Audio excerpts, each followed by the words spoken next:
love advances, breaks my defenses down. Go, Jesus, I'm letting go. Your grace is greater than every failure. Now I'm coming home. I know I am whole, safe within my Savior's arms, right back where I belong.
Shalom blessed people, saya Yuda Halim, senang berjumpa kembali dalam ibadah online hari ini.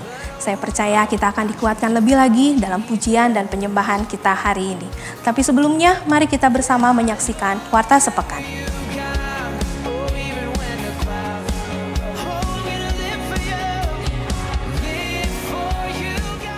Kami mengucapkan selamat kepada yang berulang tahun sepanjang minggu ini. Bapak Yosep Chandra, 26 Januari. Saudara Tan Ing Hok, 29 Januari. Ibu Michelle, 31 Januari. Bapak Chandra Eka, 31 Januari. Selamat ulang tahun, Tuhan Yesus memberkati. Berita duka. Telah berpulang ke rumah Bapa di surga, Ibu Ripka Aan Yuana pada hari Jumat pukul 2:50. Gembala Sidang, Penatua dan seluruh jemaat keluarga Kristus mengucapkan turut berbelasungkawa. Jangan lupa untuk menyaksikan Good News yang diadakan setiap hari Rabu pukul 18 di channel YouTube GBT Tasikmalaya. COVID atau Komsel virtual diadakan setiap hari Kamis. Bagi jemaat yang belum tergabung dalam Komsel, mari kita bergabung bersama Komsel terdekat. Ibadah online youth diadakan setiap hari Sabtu pukul 4 sore via Zoom. Ibadah online Gereja Anak Holy Kids setiap hari Minggu pukul 9:30 pagi di channel YouTube GBT Tasikmalaya. Tiba saatnya kita sekarang memberikan persembahan yang terbaik bagi Tuhan. 2 Korintus 8 ayat 12 mengatakan, sebab jika kamu rela untuk memberi, maka pemberianmu akan diterima. Kalau pemberianmu itu berdasarkan apa yang ada padamu, bukan berdasarkan apa yang tidak ada padamu. Oleh karena itu, bagi jemaat yang ingin berpartisipasi untuk memberikan persembahan dan perpuluhan, dapat disalurkan melalui rekening di bawah ini. Sebelum memberi, mari kita berdoa. Tuhan Yesus, terima kasih. Tiba saatnya kami memberikan persembahan yang terbaik untuk-Mu, dan kami memberi persembahan dengan penuh sukacita, dan biarlah persembahan kami dapat memperluas kerajaan-Mu. Terima kasih Tuhan Yesus, haleluya, amin. Ibadah 7 Februari akan disertai dengan perjamuan kudus. Untuk itu, jemaat dapat mempersiapkan roti dan anggur perjamuan di rumah Anda untuk sama-sama mengikuti perjamuan kudus. Adapun persiapan untuk perjamuan kudus di rumah yang perlu Anda persiapkan adalah persiapkan roti tawar yang dipotong kecil-kecil sesuai dengan jumlah anggota keluarga yang akan mengikuti perjamuan kudus. Persiapkan anggur baik berupa jus anggur, sirup anggur, ataupun anggur merah yang tidak beralkohol ataupun beralkohol sedikit. Siapkan piring kecil untuk menaruh roti perjamuan. Siapkan ruangan dan peralatan seperti handphone, komputer, tablet, iPad, atau TV untuk mengikuti ibadah online. Demikian Warta Sepekan. Ibadah 31 Januari 2021 akan segera dimulai. Selamat hari Minggu, Tuhan Yesus memberkati.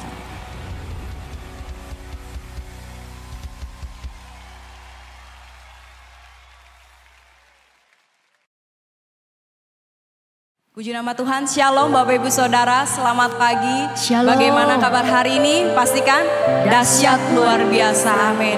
Mari kita mau siapkan hati kita pada pagi hari ini. Kita mau datang kepada Tuhan.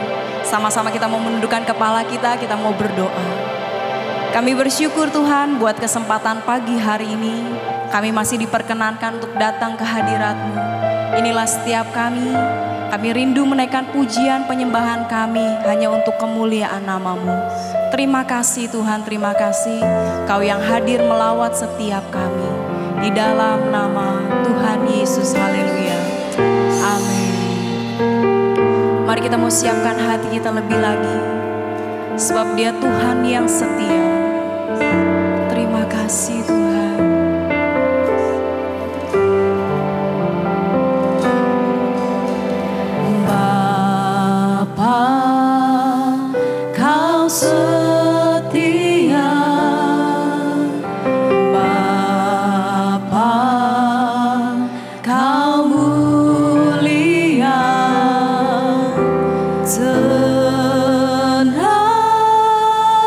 Tenanglah jiwaku.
pernah meninggalkan setiap kita. Terima kasih Tuhan. Mari bersama katakan, Bapa, Kau setia. Bapa, Kau mulia. Senanglah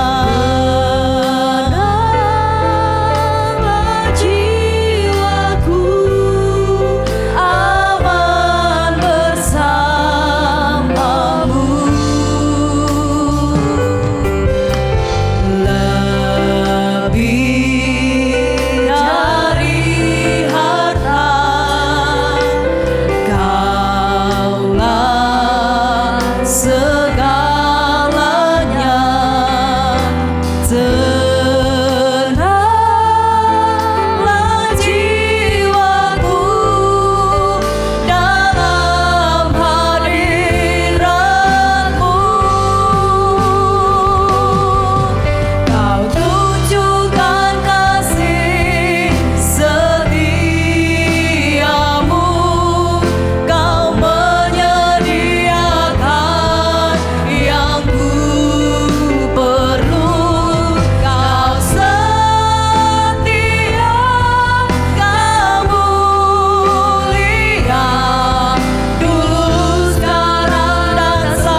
yang setia, Allah yang tidak pernah meninggalkan setiap kami. Terima kasih Tuhan, kami mau bersorak-sorai lebih lagi buat kebaikan-Mu dalam hidup kami. Mari setiap kita yang percaya sama-sama katakan amin. Sekali lagi Bapak Ibu Saudara, shalom. Shalom. Dimanapun hari ini berada, kita mau sama-sama meninggikan nama Tuhan, amin. Amin. Sebab ada kuasa di dalam namanya. Yes. Haleluya, mari kita bertepuk tangan lebih lagi buat Tuhan kita.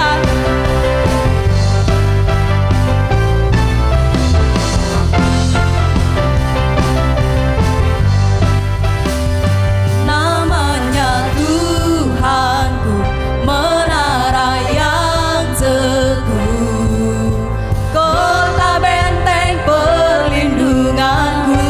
Sebab Dia Allah yang perkasa.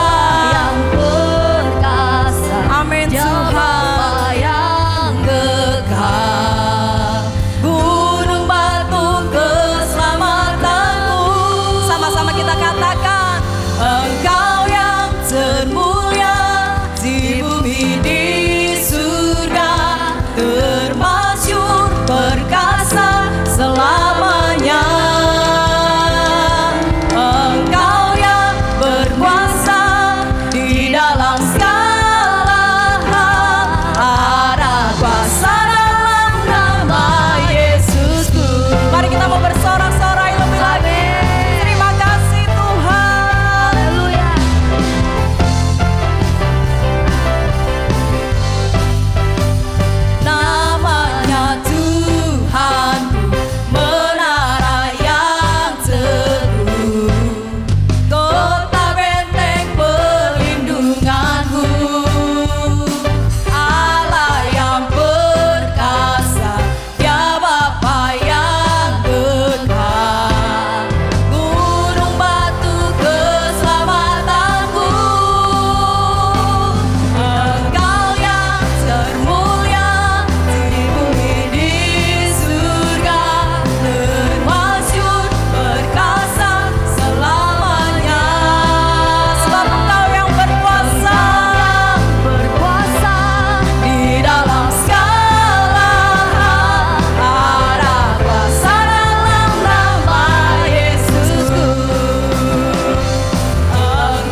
saudara, mari kita mau siapkan hati kita untuk kita sama-sama belajar kebenaran firman Tuhan.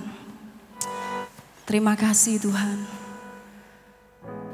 Mazmur 100 ayat yang kelima mengatakan bahwa sebab Tuhan itu baik, kasih setianya untuk selama-lamanya, dan kesetiaannya tetap turun-temurun. Terima kasih Tuhan. Terima kasih.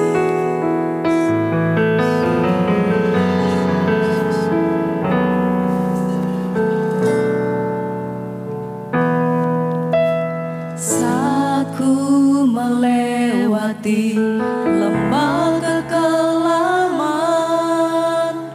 badai hidup menerpaku. Mataku memandangmu yang jaga jiwaku.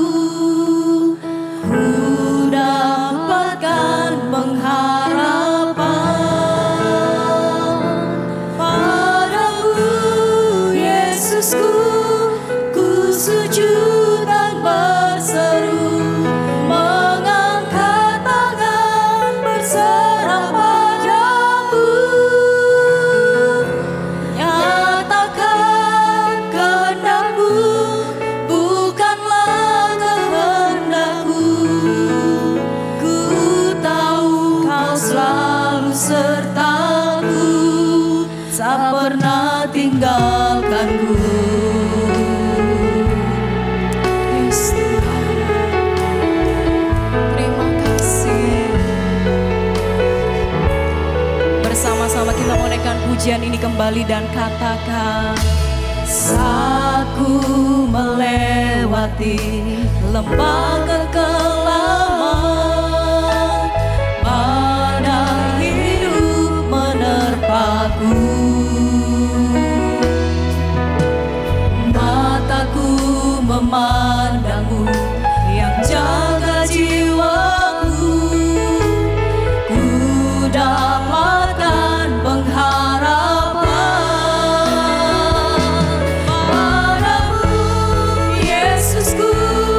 Ku sujud dan berseru, mengangkat tangan berserah padamu. Nyatakan kehendakmu, bukanlah kehendakku. Ku tahu kau selalu sertaku padamu. Padamu, Yesusku. Ku sujud dan berseru, mengangkat tangan berserah padamu. Nyatakan kehendakmu, bukanlah kehendakku. Ku tahu kau selalu sertaku padamu. Padamu, Yesusku. Ku sujud dan berseru, mengangkat tangan berserah padamu. Nyatakan kehendakmu, bukanlah kehendakku. Ku tahu kau selalu sertaku, tak pernah tinggalkanku.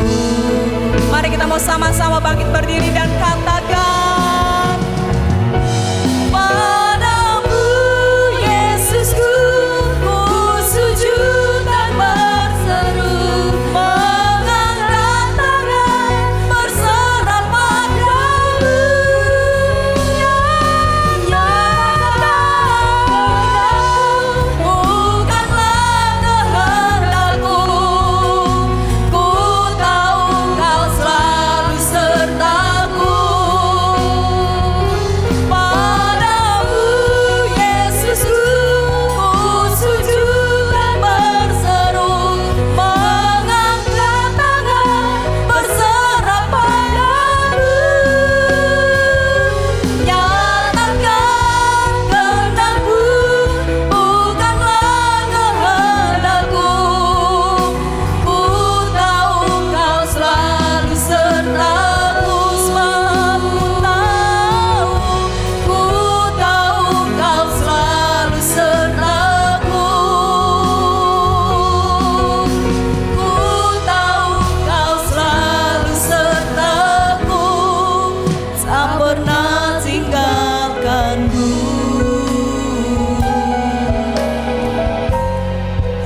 siap Tuhan untuk belajar firman-Mu pada pagi hari ini. Mari Engkau memberkati setiap kami, terlebih Engkau yang memberkati hamba-Mu yang akan menyampaikan kebenaran firman-Mu. Biarlah apa yang hamba-Mu sampaikan ini semuanya boleh kami mengerti dan kami boleh mempraktekannya dalam hidup kami. Kami siap Tuhan untuk mendengar firman-Mu di dalam nama Tuhan Yesus. Haleluya. Amin. Amin. Haleluya. Selamat kita berbakti, memuji dan memuliakan nama Tuhan. Salam sehat dan salam berkat Tuhan Yesus buat kita semuanya. Saya senang dan bersyukur buat kesempatan yang diberikan oleh Pastor Pasca Family dan seluruh sidang jemaat Gereja Bethel Tabernakel Tasikmalaya. Tuhan Yesus memberkati. Nah, hari Minggu ini saya akan berbicara tentang pengharapan Kristen. Seperti apa dan bagaimana pengharapan Kristen itu? Satu ayat kita akan lihat pada hari ini. Kita buka kitab Roma pasal yang kelima dan ayat yang kelima berkata demikian. Roma pasal 5 dan ayat yang kelima. Dan pengharapan tidak mengecewakan, karena kasih Allah telah dicurahkan di dalam hati kita oleh Roh Kudus yang telah dikaruniakan kepada kita. Nah, konteks dekat dari ayat yang baru kita baca ini ada dua hal. Yang pertama, Rasul Paulus, penulis kitab Roma, dia sedang berbicara tentang hubungan antara iman dan pengharapan. Saudara yang kekasih dalam Tuhan, bahwa pengharapan yang benar adalah berharap kepada Tuhan Yesus Kristus yang karena telah membenarkan saudara dan saya. Ini hubungan yang luar biasa. Saudara, bagaimana Kristus telah membenarkan kita. Kita tahu bersama kalau kita berharap kepada manusia, kita berharap kepada medis, kita berharap kepada jabatan, bahkan kalau kita terlalu bergantung kepada materi, saudara-saudara, kita pasti akan kecewa. Tapi kalau kita bersandar, berpengharapan kepada Tuhan Yesus Kristus yang telah membenarkan kita, Alkitab berkata, Dialah yang berjanji setia akan menggenapkan semua janjinya. Nah, konteks yang kedua adalah Paulus menyinggung tentang hubungan antara pengharapan dengan ketekunan. Maksudnya begini, pengharapan dalam ayat-ayat yang sedang dijelaskan dalam ketekunan, supaya mereka tetap memiliki keyakinan yang tak tergoyahkan. Jadi memiliki keyakinan yang tak tergoyahkan atau tak tergoncangkan. Nah, saya mulai dari frasa di pasal yang kelima, ayat yang kelima ini, yaitu kasih Allah telah dicurahkan. Kalau kita perhatikan dalam tata bahasa Yunani, kata kasih Allah yang telah dicurahkan ini sifatnya adalah aktif. Artinya dia terus menerus, Bapak Ibu Saudara, bekerja di dalam hidup orang percaya. Kasih Allah ini secara aktif bekerja, berkarya terus menerus di dalam hidup saudara dan saya, tidak hanya satu kali, tetapi secara terus menerus. Tidak satu kali saja, tapi kasih Allah itu terus bekerja di dalam kehidupan kita. Kalau kita bandingkan dengan kitab Ratapan pasal yang ketiga ayat 22, dikatakan di sana bahwa tak berkesudahan, ya, atau tak putus-putusnya kasih setia Tuhan, tak habis-habisnya rahmatnya. Jadi terus dia bekerja secara aktif di dalam kehidupan kita. Saudara, kalau kasih manusia itu terbatas, kasih manusia itu situasional, tetapi kasih Allah itu terus-menerus bekerja, tak terbatas, tiada hentinya dalam kondisi apapun juga. Maka kita harus tetap berpengharapan kepada Kristus, sebab kasih Allah itu telah dicurahkan. Nah, kemudian dalam Roma pasal 5 ayat 5 ini dikatakan seperti ini, dan pengharapan tidak mengecewakan. Pengharapan kepada Kristus tidak mengecewakan. Saya meyakini ini. Nah, teks asli dia menggunakan kata tidak memalukan atau tidak dibuat malu. Saya terlalu percaya, saya terlalu yakin bahwa Allah yang kita sembah tidak pernah akan mempermalukan kita dalam situasi apapun juga. Nah, keadaan yang sedang terjadi ini banyak orang berkata, di mana posisi Tuhan? Saudara, Yesus tidak pernah berubah. Ya dan amin, dahulu, sekarang, sampai selamanya. Kuasanya tidak pernah berubah. Saudara, kita perhatikan, saya percaya di situasi apapun Yesus tidak pernah mempermalukan kita. Sebab itu mari jangan malu untuk berpengharapan kepada Tuhan. Sebab kita memiliki Allah yang tidak pernah mempermalukan kita semuanya. Kalau saya baca dalam Mazmur pasal yang ke-25 ayat yang ketiga berkata begini, ya, semua orang menantikan engkau, takkan mendapat malu. Luar biasa, saudara. Orang yang berpengharapan kepada Tuhan dikatakan oleh pemazmur tidak akan mendapatkan malu. Saya percaya itu. Maka orang yang berpengharapan selalu akan melihat bagaimana pertolongan Allah itu dinyatakan dalam hidup kita. Saya suka menggunakan kata ini, berharap kepada Tuhan pasti ada mujizat. Ada Yesus pasti ada mujizat, ada Yesus pasti ada pengharapan. Nah, dari latar belakang ini kita lihat maksud dari kata pengharapan tadi dalam konteks dekat itu yaitu keyakinan yang tak tergoyahkan. Nah, jemaat Roma, saudara-saudara, di bawah pemerintahan kekaisaran Roma yang dipimpin oleh Nero, siapa yang tidak tahu dengan Nero? Bahkan banyak penulis Alkitab menuliskan, para penafsir kita, bahwa di zaman itu, saudara-saudara, lebih baik mati kena kolera daripada melihat kerutnya Nero. Begitu menakutkan. Nah, saudara-saudara, jadi tidak boleh ada Allah lain yang disembah selain daripada Nero. Dan dia menyebut dia adalah Tuhan, dia adalah Deus. Oleh sebab itu dilarang penggunaan nama Tuhan. Tetapi kita lihat Paulus dengan begitu berani berkata kepada jemaat di seluruh ada yang berada di Roma, bahkan orang-orang Kristen yang ada di Asia, untuk tetap memiliki pengharapan yang tak tergoyahkan. Nah, saudaraku yang kekasih dalam Tuhan, kalau kita bicara tentang pengharapan Kristen itu bukanlah satu kebiasaan semata. Kita akan membuat sebuah perbandingan antara kita orang yang beriman berpengharapan kepada Tuhan, caranya bagaimana, dan orang di luar Tuhan yang berpengharapan seperti bagaimana. Saya katakan bahwa pengharapan Kristen itu bukanlah sebuah budaya. Saya berharap kepada Tuhan, saya bergantung kepada Tuhan. Bukanlah sebuah kebiasaan semata, bukan keinginan biasa, bukan sekedar kata-kata yang berkata bahwa hari esok pasti lebih baik. Bukan hanya sekedar berkata, ya saya berharap supaya tahun ini jauh lebih baik dari tahun-tahun yang lalu. Itu pengharapan umum. Orang-orang yang ada di luar Kristen juga berharap demikian. Orang-orang yang ada di luar sana juga berharap demikian. Supaya tahun ini tahun yang lebih baik dari tahun-tahun yang lalu.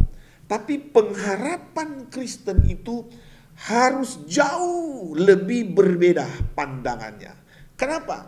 Pengharapan di luar Kristen ketika mereka berkata bahwa hari esok lebih baik, tahun ini tahun lebih baik dari tahun yang lalu, itu benar. Tetapi manakala keinginan, kerinduan mereka, pengharapan mereka tidak terjawab, yang ada mereka pasti kecewa. Tetapi saudara lihat, kita bandingkan dengan pengharapan Kristen. Kalau mereka itu terkondisikan dengan keadaan, kalau doa tidak dijawab mereka kecewa.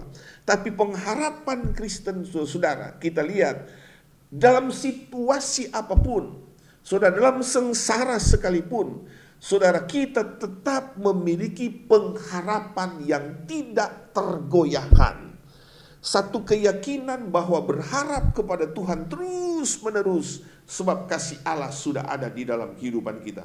Semua jemaat Roma, saudara-saudara, diajak untuk memiliki keyakinan yang kokoh. Haleluya. Inilah harus menjadi perbedaan antara orang-orang yang berpengharapan di luar Kristen dengan saudara dan saya yang percaya kepada Kristus yang telah membenarkan kita. Maka kita harus memiliki pengharapan yang tak tergoyahkan. Satu pengharapan yang tak tergoncangkan dalam situasi apapun. Saudara-saudara, kita tetap berkata, Yesus itu tetap baik. Yesus itu tetap Allah yang berkuasa. Tidak ragu, tidak bimbang. Dan inilah pengharapan orang Kristen yang selalu bergantung sepenuhnya hanya kepada Tuhan saja.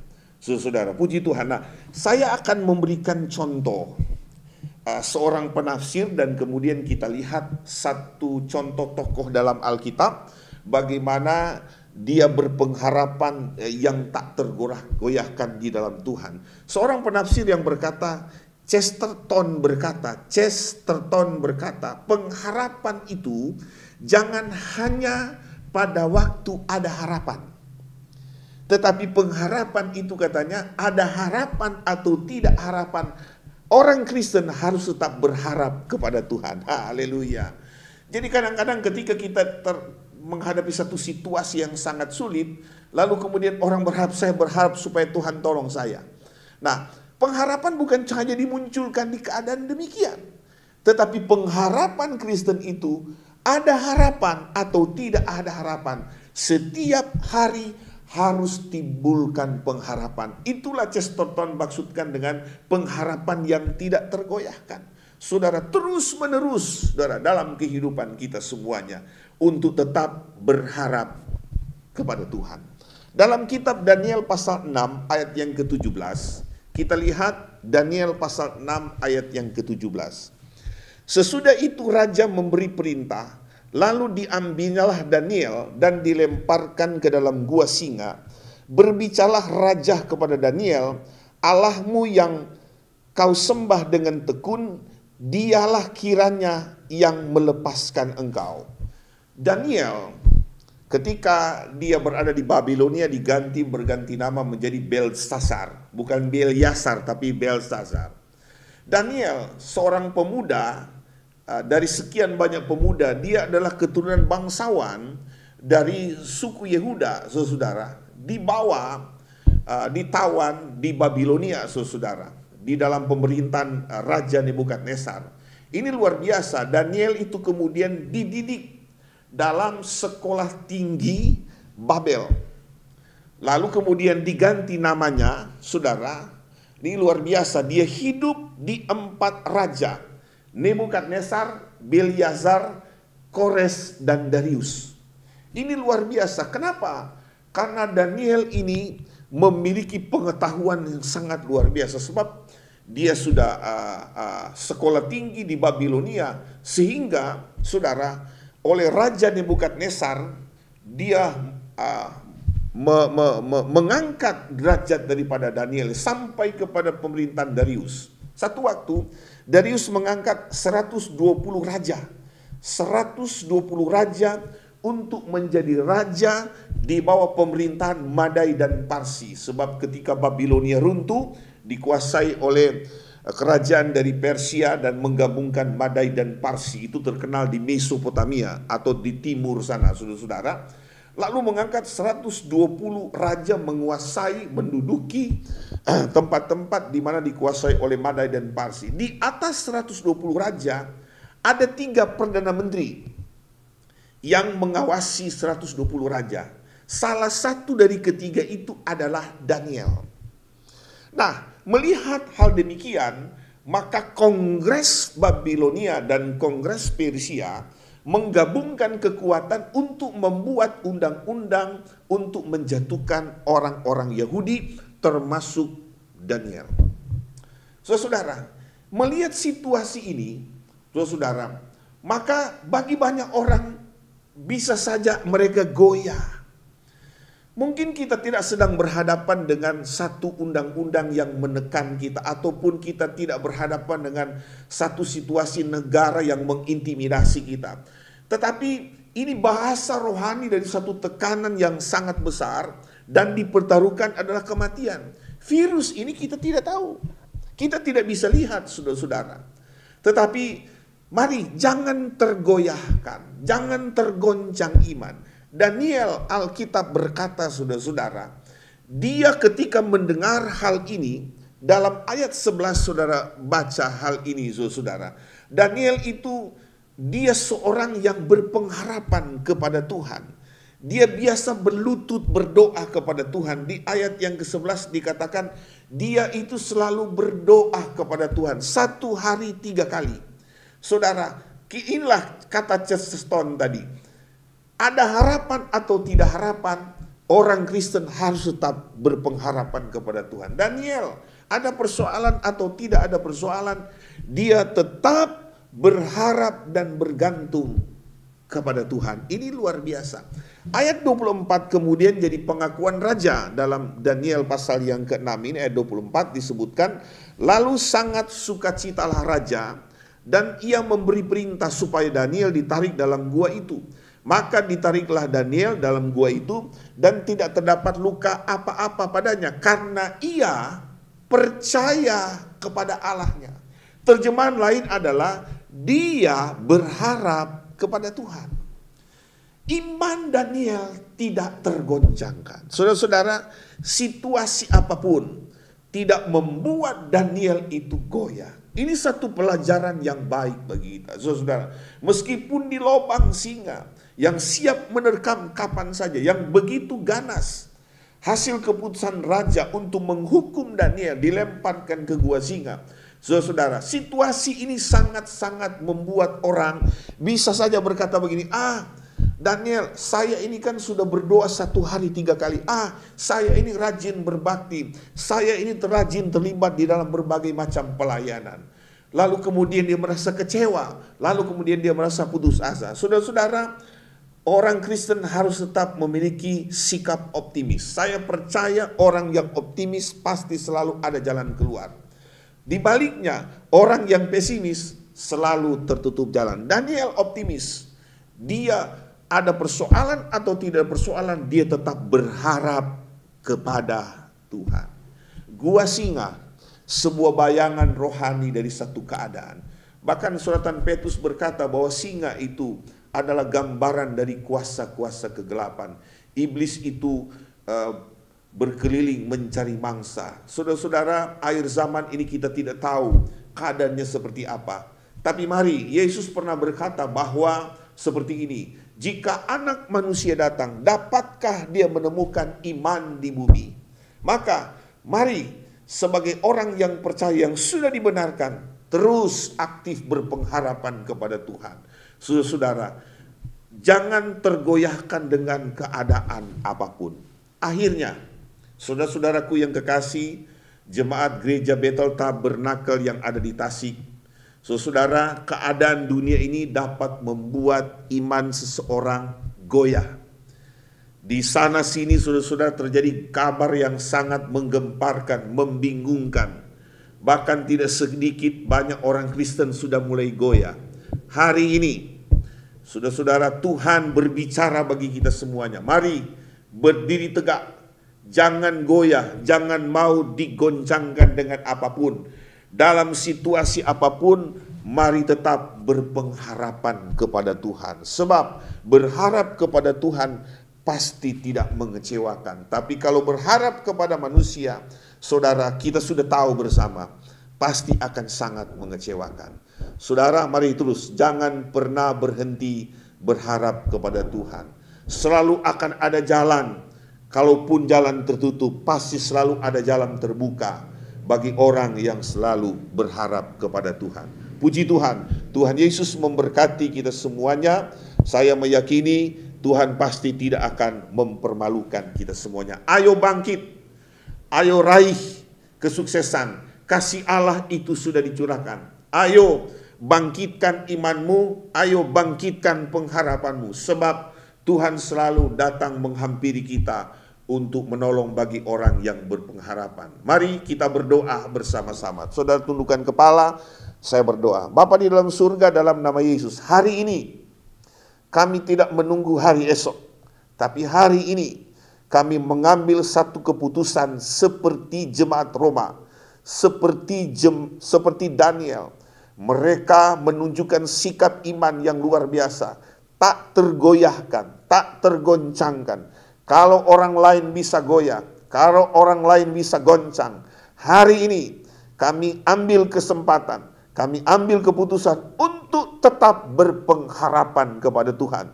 Kami percaya bahwa berharap kepada Tuhan pasti tidak mengecewakan. Ada Yesus, ada mujizat, ada Yesus pasti ada harapan.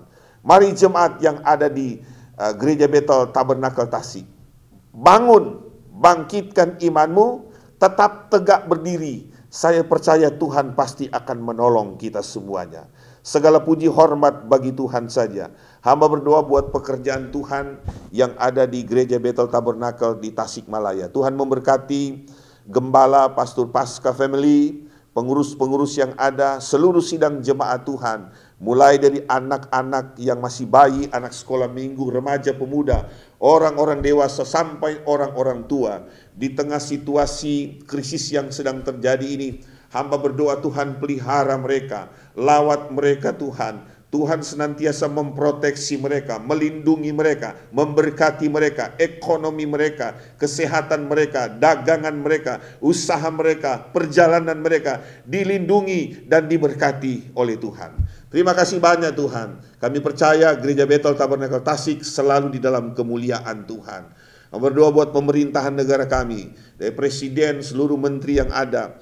Bahkan Tuhan hari-hari ini sedang menghadapi krisis tentang pandemik COVID-19. Kami berdoa kepada seluruh aparat pemerintah supaya mereka tetap sehat dan diberkati Tuhan. Mereka tetap menjalankan aktivitas semuanya. Bahkan para medis yang menjadi ujung tombak semuanya ini, Tuhan lawat, Tuhan beri kesehatan, Tuhan memberkati. Bangsa dan negara kami semuanya sehat, bangsa kami pulih, bahkan mereka menerima pertobatan yang dari Tuhan. Dalam nama Yesus kami berdoa, mengucap syukur kepada Tuhan. Haleluya, haleluya, amin. Puji Tuhan. Shalom, sampai bertemu kembali. Haleluya, salam sehat, salam berkat.